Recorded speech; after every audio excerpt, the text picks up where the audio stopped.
I wanted to tell about poverty elimination कि हम किस तरीके से पॉवर्टी को हटा सकते हैं इंडिया से। ये मेरा जस्ट एक नज़रिया था जिसको मुझे आई थिंक ये काम कर सकता है अगर गवर्नमेंट इसको कंसिडर करे, but I don't think government will consider this, but अगर करे so it can work. So अगर मैं पॉवर्टी की बात करूँ तो there is somewhere about crores of people जो पॉवर्टी के अंदर हैं। सो हम उनको कैसे बाहर निकाल सकते हैं, वो ये तरीका है कि अगर मैं फ़ूड को लेता हूँ तो फ़ूड में सब लोग खाना खाते हैं। अगर सरकार फ़ूड पे 5% जो मनी है उसको एक टैक्स फॉर्म पे ले या एक मनी के फॉर्म पे ले, जिसमें एक फ़ंड एलोकेट किया जाए, जिसे फ़ंड से बोला जाए फूड फंड, और उस फूड फंड पे हम सिर्फ 5% ले रहे हैं उस फूड का। जैसे अभी हमारी इन सारी चीज़ों पे CGST और SGST लगता है। जो GSTs हैं ये स्टेट को जाता है, ये सेंटर को जाता है, ये सेंटर को जाएगा, ये स्टेट को जाएगा। सो इसमें हम कितने अलग अलग परसेंटेज होते हैं। 5% होता है, किसी में 2% होता है। ये डिफ्रेंशिएट करता है टाइम टू टाइम। बट अगर हम फूड फंड को एलोकेट करते हैं, अगर हर इंसान जो खाना खाता है, जितने भी रईस हैं, जितने भी रिच पीपल का, जो मैं एक रिच पीपल का अगर मैं एक पूल बनाऊं, तो ये जितने भी रिच हैं, आप सपोज़ करो कि 2 बिलियन की पॉपुलेशन है, और 2 बिलियन की पॉपुलेशन में अगर 1 बिलियन भी अमीर हैं, ये सरप्लस हैं, 1 बिलियन भी अगर अमीर हैं और 1 बिलियन गरीब को मान लेते हैं, चलिए 1 बिलियन अंडर प्रिविलेज्ड हैं और गरीब हैं, ये लोग के पास ज़्यादा कुछ नहीं है। ये नंबर इससे काफ़ी कम है। गरीब लोग not close to 1 billion, but there are somewhere around 50 crore people who are under the जो गरीबी के शेल्टर पे हैं।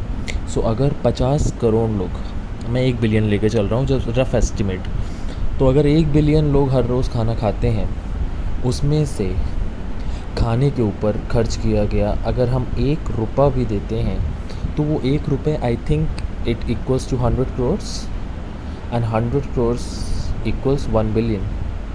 सो 1 बिलियन रुपीज़ हमारे पास पर डे आता है। मैं जब 1 रुपये ले रहा हूँ तो मेरे पास 1 बिलियन आ रहा है। सो वो 1 बिलियन को अगर हम फूड फंड पे खर्च करते हैं पर डे के हिसाब से, तो जितने भी गरीब हैं उनको हम ये फूड फंड से फूड एलोकेट करते हैं, तो उससे उनके पास फूड पहुंचेगा। ठीक है। इसके बाद हम फैमिली देखते हैं, उनकी फैमिली सुरक्षित रहेगी। उसके बाद हम लॉ देखते हैं ना। लॉ बहुत एक एसेंशियल फ़ीचर है। लॉ का फ़ीचर ये है कि कई बार उनको जस्टिस नहीं मिलती, तो हम उनको जस्टिस कैसे दे सकते हैं? हम उनको जस्टिस दे सकते हैं बाय द मीन्स दैट जो सरकारी है, सरकार का जितना भी हाई कोर्ट और supreme court as well as district courts, जितने भी कोर्ट्स हैं, उसकी जो फ़ीस है उसको हम, जो कोर्ट फ़ीस है उसको हम माफ़ कर दें। अगर हम कोर्ट फ़ीस को माफ़ कर देते हैं, then definitely we are going good enough. जो पब्लिक प्रोसिक्यूटर्स हैं, पब्लिक प्रोसिक्यूटर्स को एटलीस्ट 25% केसेस, पब्लिक प्रोसिक्यूटर्स मतलब जो गवर्नमेंट के लॉयर्स हैं, उनको हम 25% केसेस देने लगें जो भी गरीब हैं उनके। बाकी का हम प्राइवेट वालों का पैसा नहीं मारेंगे। 75% private lawyers still are there जो प्रैक्टिस करेंगे और गरीबों का केस लेने की कोशिश करेंगे। बट 25% अगर हम जो गवर्नमेंट के लॉयर्स हैं उनको दे सकें, गवर्नमेंट अपने लॉयर्स अपॉइंट करती है तो उनको कम केसेस दे सकें, तो गवर्नमेंट की सब्सिडी में उनके पास जो लॉयर की फ़ीस चार्ज है वो नहीं लगेगा, उससे उनको फ़ायदा मिलेगा। हम शेल्टर की बात करते हैं, तो जितने भी लोग घर खरीदते हैं, सपोज़ करिए मैंने एक होम ख़रीदा जिस होम की रजिस्ट्री फ़ीस थी 1 करोड़ रुपए। सो 1 करोड़ में से अगर मैं मान के चलूँ कि सरकार को गया हुआ 1 करोड़ रुपए रजिस्ट्री में से 1 लाख रुपए भी लेता हूँ, अगर 1 लाख रुपए भी गरीबों के लिए जाता है, कितनी रजिस्ट्रियाँ होती हैं हर रोज़, और हर रोज़ कितने लाखों रुपए आ सकते हैं। उन लाखों रुपए में अगर मैं डिवाइड कर दूँ गरीबों के लिए, सो सबको अगर मैं अलॉट कर दूंगा, तो एक तो पहले तो गवर्नमेंट सब्सिडीज़ है या प्रधानमंत्री योजना होती हैं जिनके तहत घर मिलता है लोगों को, बट इन पैसों से उन लोग को घर दिया जाएगा जिन लोग को स्टिल बहुत ज़्यादा ज़रूरत है, जो लोग रोड पे रहते हैं, रिक्शे वाले हो गए। मैं आपको एक फ़ोटो शेयर करूँगा ऊपर, वो फ़ोटो में आप देख सकते हो कैसे अनएम्प्लॉयमेंट बढ़ चुका है और लोग ज़मीन पे सोना ज़्यादा प्रेफर करते हैं। सो बेटर एकोमोडेशन के साथ अगर हम किसी को इस फंड से, जिसको मैं हाउस फंड बोलता हूँ, चलिए अगर हाउस फंड से मैं एलोकेट कर सकता हूँ उतना पैसा तो बहुत हेल्पफुल होगा। Water should be free for everyone, इसमें पैसा लगना ही नहीं चाहिए। ओके, एसेंशियल कमोडिटीज़ में मैं आपका ले लेता हूँ बेड, टीवी और fridge and what more else, footwear, because नंगे पैर चलते नहीं बनेगा, और एक्सेट्रा आप जोड़ सकते हैं जितनी भी एसेंशियल कमोडिटीज़ हैं।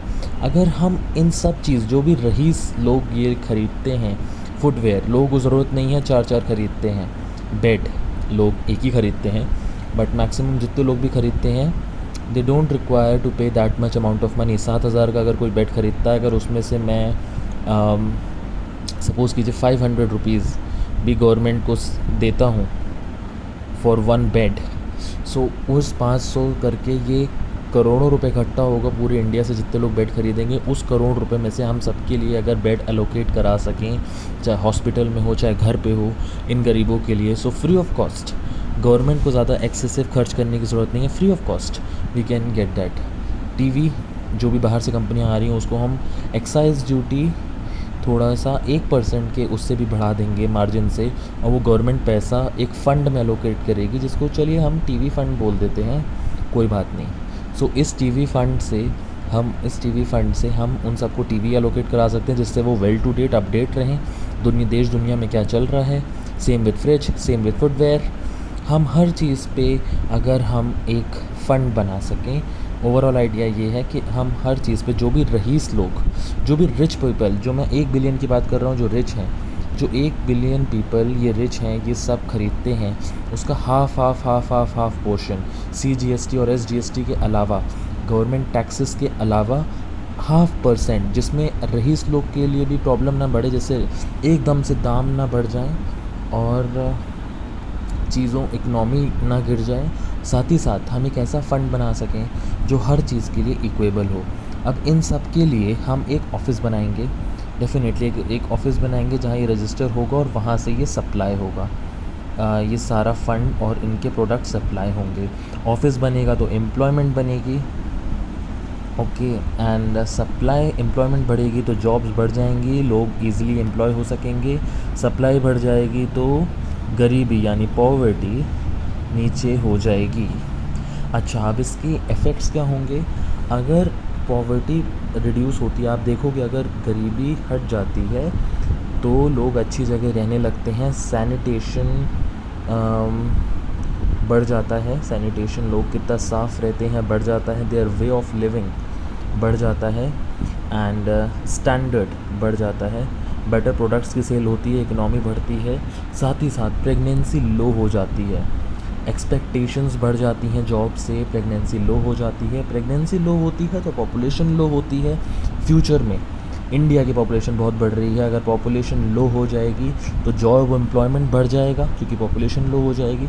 जॉब एम्प्लॉयमेंट बढ़ जाएगा तो स्किल्स बढ़ जाएंगी, क्योंकि लोग कम हैं तो लोगों को जॉब्स की टेंशन नहीं रहेगी, तो लोग अपनी स्किल्स पे फोकस करेंगे, ना कि एग्ज़ाम के 90% मार्क्स पे नहीं फोकस करेंगे, लोग स्किल्स बढ़ाने पे फोकस करेंगे। और अगर स्किल्स बढ़ जाएगी तो हमारा फ्यूचर सेफ़ हो जाएगा, क्योंकि पॉपुलेशन लो है, स्किल्स हाई हैं, इकनॉमी हाई है, हमारा फ्यूचर सेफ़ हो जाएगा, और फ्यूचर सेफ़ हो जाएगा तो इकनॉमी भी सेफ़ रहेगी। सो हम ये एक चेन रिएक्शन है जिससे हम पॉवर्टी को ख़त्म कर सकते हैं पूरी तरीके से। बट इसके लिए चाहिए है हमें एक फ़ंड जो कि गवर्नमेंट बना सके, हर एक कमोडिटीज़ पे, ये जितनी कमोडिटीज़ मैंने लिखी हैं एसेंशियल, इस पे एक फ़ंड बना सके। जो फ़ंड बनाए उसके लिए ऑफ़िस बनाए, ऑफ़िस से फिर सप्लाई करे उस पैसे को। अच्छा, अब सप्लाई में क्या होता है, कई बार ये लोग धांधली करते हैं। धांधली ऐसे करते हैं कि कुछ पैसा रख लेते हैं, कुछ पैसा डिवोट कर देते हैं। CCTV के थ्रू निगरानी रखी जाए, पुलिस के अधीन इसका फंक्शन दिया जाए कि अगर कोई भी गड़बड़ी होती है तो पुलिस इस पर इंस्पेक्ट कर सके। उसके अलावा there should be not be given to the people, जो गरीब लोग होते हैं वो लोग क्या करते हैं, कई बार अपने घर किराए पे रख देते हैं और खुद गरीबी से भीख मांगते रहते हैं. This should not be there. So proper checking inspection होना चाहिए. हर एक महीने इंस्पेक्शन होगा कि are they getting that, are they not getting that. whoever is not getting can take the charge, can file the complaint. And then better supply होना चाहिए सारी चीज़ों का. देन ये प्लान सक्सेसफुल होगा. So this was my take on poverty elimination. I just wish किसी दिन ये सक्सेसफुल हो सके और गवर्नमेंट को बेटर चांस मिल सके पॉवर्टी हटाने का. This is the most easiest way and active way, not a passive वे कि आप इनकम ले रहे हो, आप इनकम टैक्स ले रहे हो और आप इनकम टैक्स को बेटर यूज़ नहीं कर पा रहे हो, क्योंकि आधे लोग तो इनकम टैक्स भर ही नहीं रहे क्योंकि उनके पास पैसा ही नहीं है. So I think this will be the better way to remove poverty, I think.